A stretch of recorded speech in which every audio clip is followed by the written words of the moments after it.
అనకాపల్లి జిల్లా నర్సీపట్నం మున్సిపల్ అత్యవసర సమావేశం రసాబసగా సాగింది. మున్సిపల్ చైర్పర్సన్ బోడపాటి సుబ్బలక్ష్మి అధ్యక్షతన జరిగిన సమావేశంలో టీడీపీ వైసీపీ కౌన్సిలర్లు ఒకరిపై ఒకరు నిందారోపణలు చేసుకున్నారు. అభివృద్ధి మేం చేశామంటే మేం చేశామని పోటాపోటీగా ప్రకటనలు చేసుకున్నారు.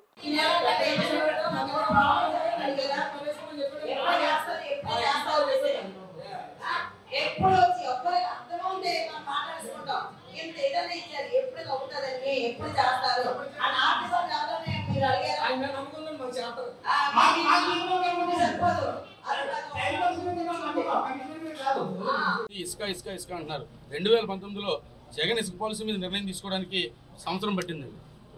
అదే రోజు మేము దాని మీద ధర్నాలు చేసాం, వినతిపత్రాలు ఇచ్చాం, ఏం చేసాం. కానీ ఈరోజు కేవలం మున్సిపాలిటీ మీటింగ్ని మిస్లీడ్ చేయడానికి ఇసుకని తెచ్చారు. ఈ ఇసుక వల్ల నర్సీపట్నం యార్డ్లో ఇసుక ఉంది మీకు కొలిచి ఇచ్చేయచ్చండి. ఏమన్నా మన చేతిలో పని అండి, జేబులో పని చేయడానికి.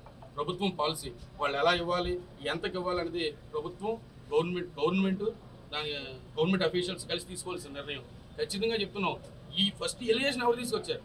ఇలా ఎలక్షన్ జరిగిన వెంటనే 4 రోజులకి ఇసుక ర్యాంప్కి వెళ్ళింది ఎవరు? మొదట ఇందులో ఏదో జరిగిపోతుందని చెప్పింది ఎవరు? ఆయన చెప్పిన తర్వాత ఎక్స్ఎమ్మెల్యే చెప్పిన తర్వాతే అయ్యన్న పాత్ర గారు దాని మీద చట్టపరమైన చర్యలు తీసుకోమని కోరడం జరిగింది. దాని మీద ఎంక్వైరీ జరుగుతుంది. 3 కంపెనీలు మారాయి, 3 కాంట్రాక్ట్ కంపెనీలు మారాయి. ఇసుక ఎంత తెచ్చారో తెలియదు, ఎంత దించారో తెలియదు, ఎంత అమ్మారో తెలియదు. రికార్డు లేదు. ఆ రికార్డు ఇచ్చుంటే వారం రోజుల్లో తేలిపోయేది తప్పు ఎవరిదని. అందరూ 100 ఫీట్ రోడ్డుకి ఎవరు అడ్డు వేశారండి? రాత్రులు పూట మీటింగులు పెట్టి వస్తున్న వాళ్ళు అడ్డుకట్టు వేసి మా దగ్గర కన్సెంట్ లెటర్ ఇస్తున్న వాళ్ళు కూడా ఫోన్లు చేసి వెనక్కి వచ్చేయండి అని చెప్పి బెదిరింపు కాల్స్తో వాళ్ళని బెదిరించి ఏదైతే అభివృద్ధి 100 ఫీట్ అవుతుందో దానికి మోకాలు అడ్డిందే టీడీపీ గవర్నమెంట్. అప్పుడు ఉన్నటువంటి నాయకులు, నర్సీపట్నం టీడీపీ నాయకులు. ఈరోజు అదే నాయకులు వచ్చి మీరు అభివృద్ధి చేశారో చేయలేకపోయారని చాలా దుర్మార్గమైనటువంటి పని ఇది. ఎందుకంటే మేము వేసిన 30 ఫీట్ రోడ్డుకి మీరు కంటిన్యూ చేయలేకపోతున్నారు.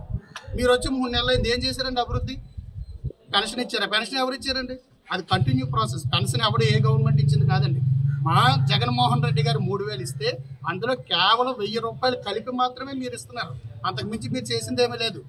ఇకపోతే ఇసుక ఇవ్వలేదు. సూపర్ 6 అంతా కూడా 6 బౌండరీ దాటిపోయింది. ఇంకా అది వీళ్ళు ఇస్తారో లేదో కూడా తెలియని పరిస్థితి. అమ్మఒడి ఎక్కడికి వెళ్ళిందండి? రైతు భరోసా ఎక్కడికి వెళ్ళిందండి? వీళ్ళు మాట్లాడతారు ప్రభుత్వ మేము చాలా గొప్ప, ప్రజలకు చాలా సేవ చేస్తున్నాం, వీళ్ళు మాట్లాడతారు.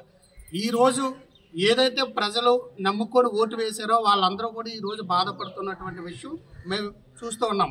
ఈరోజు ఒక్క సంక్షేమ పథకం కానీ ప్రజలకు అండగా కానీ నిలవలేనటువంటి పరిస్థితుల్లో ఈ కూటమి నాయకులు ఉన్నారు. ఇకపోతే పవన్ కళ్యాణ్ గారు వచ్చి ఇంకోటి మాట్లాడతారు ఏదేదో. ఆయన కూడా ముందు శుద్ధి చేసుకోవాల్సింది ఎవరినంటే వాళ్ళ మెదళ్ళు, కూటమి నాయకుల తనకి మెదళ్ళు శుద్ధి చేసుకోవాలి ఫస్ట్. వాళ్ళకి శుద్ధి లేకుండా పరిపాలన కోసం మాట్లాడేటువంటి అధికారం ఈ కూటమి నాయకులకి లేదు. ఎప్పుడు కూడా మా ప్రభుత్వం, మా నాయకులు నర్సీపట్నం అభివృద్ధికి 24 గంటలు కష్టపడతారు. వాళ్ళ అభివృద్ధి మా ధ్యేయం అని చెప్పి చెప్పడం జరిగింది.